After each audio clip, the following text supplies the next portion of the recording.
I am the Watcher, an omnipresent force that has shaped your world since the first plumb bob flickered into existence. Since before times medieval, I have witnessed as you became the hero or villain of your legacy. I have silently guided your actions, offered a motherlode of fortune to the worthy, and unleashed unspeakable horrors upon the foolish. Confess to me your aspirations, your desires. Whisper your wicked whims into the ether. But remember, the eyes of the Watcher miss nothing.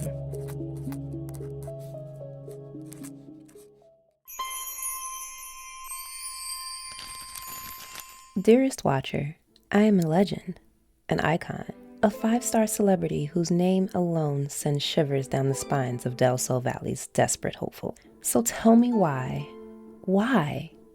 do I find myself entangled with a nobody?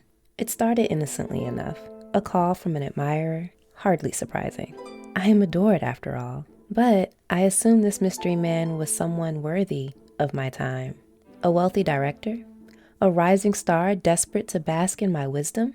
Surely he was someone with power, connections, a yacht at the very least.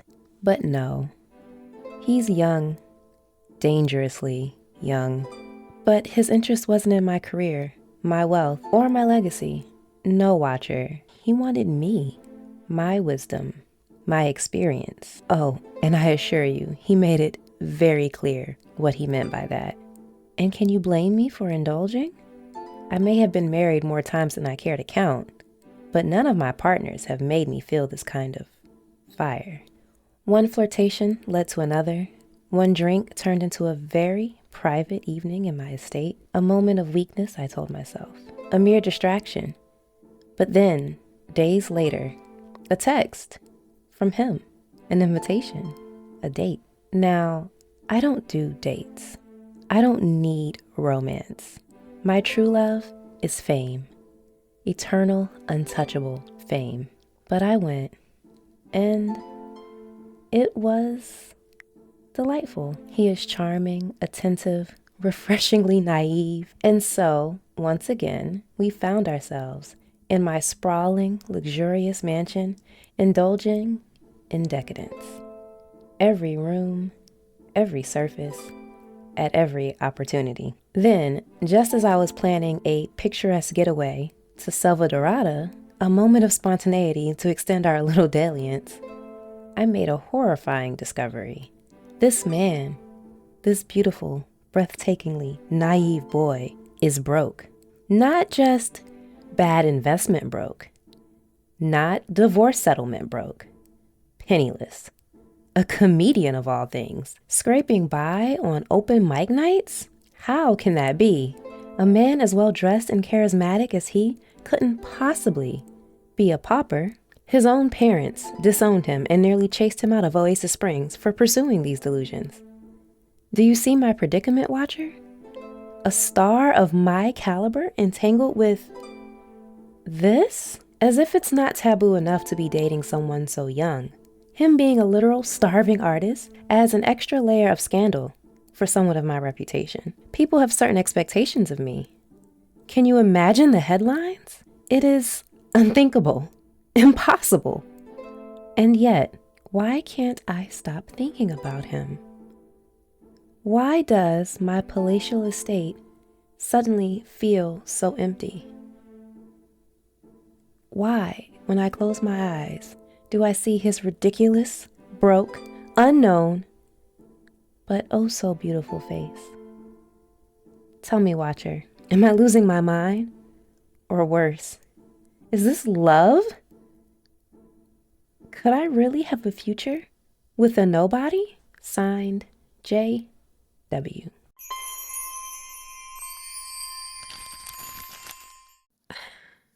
Judith Ward. The starlet who refuses to fade. Del Sol Valley's brightest diamond, now grappling with a scandalous predicament. A younger lover? A penniless comedian? Oh, how the plumb bobs have aligned. But let's break this down. My dear Judith, You are used to men being drawn to the glow of your fame, wealth, and reputation as an actress. This young man didn't approach you as a social climber or an industry insider. No, he came for you. Your wit, your presence, and dare I say, your unmatched zest for life. That must be intoxicating. After years of relationships that have dulled your shine, here's someone who sees you as a masterpiece rather than a stepping stone. It's no wonder your heart was set ablaze. You are an icon, and icons must maintain a certain image. Dating a younger man is one thing, but a struggling, disinherited comedian? That is quite the scandal. Your peers are going to whisper. The paparazzi might have a field day. The Del Sol elite for sure will clutch their pearls over mimosas at Orchid A Go-Go. But tell me, Judith, do you live for their approval? Or do they live for you? Is it truly your reputation that's at stake? Or is it your own deep-seated fear of being seen as less than? Now, the question at hand is, are you in love, or are you merely enchanted by the novelty of someone who makes you feel alive again? You seek luxury, prestige, and a partner who matches your ambition, which is all valid. A comedian grinding for tips at open mic nights might not exactly be the life partner you envisioned.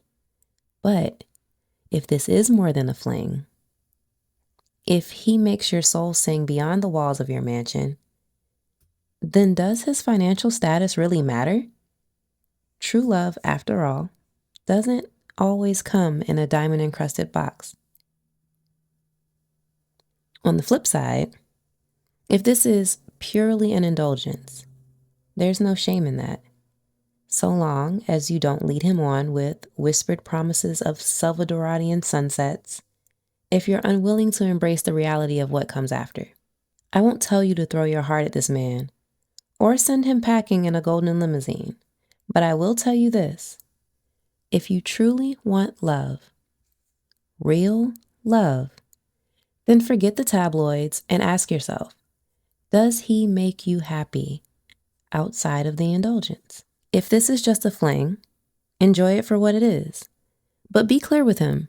He is young, impressionable, and likely very attached after all of those intimate escapades. You do not owe the world a prim and proper romance. You only owe yourself the truth.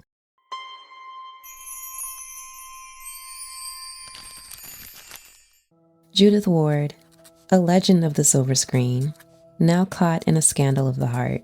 But what have we learned from this tale? That passion, though fleeting, can ignite the soul. That reputation, though powerful, can become a gilded cage. And that love, true love, often cares little for status or wealth. And yet the question remains, will our starlet choose the fire of desire or the cold comfort of luxury? That, dear listeners, is only a story that you can tell. But not all dilemmas are quite so glamorous. Some unfold in the quiet halls of a modest home, where three lives intertwine in ways most delicate and most dangerous. A delicate balance teetering on the edge of something more. He seeks only companionship, yet the hearts of his roommates whisper of something deeper, something possessive. And as their affections turn from innocent to insidious, he must ask himself, can he keep what they have unchanged? Or is it already too late? Until next time, the watcher sees all and the plumbobs tell no lies. Before we part, a reminder. While the characters in this podcast are drawn from the rich lore of The Sims, the stories told here are works of fiction, crafted to inspire your own gameplay. Any resemblance to real people is purely coincidental, and the advice given should never, under any circumstances, be applied to the real world. The thoughts and opinions shared are my own and do not represent those of EA or Maxis. I am Maven, your storyteller, researcher, and editor. If you have enjoyed your time in my domain, support the podcast by sharing it with your fellow Simmers, leaving a review, and joining our ever-growing community. You can also support this project by joining me on LolaMoore, an exclusive bi-weekly companion podcast where I sit down with my fellow Simmers to explore their favorite townies, headcanons, and dive even deeper into the stories of the Sims universe.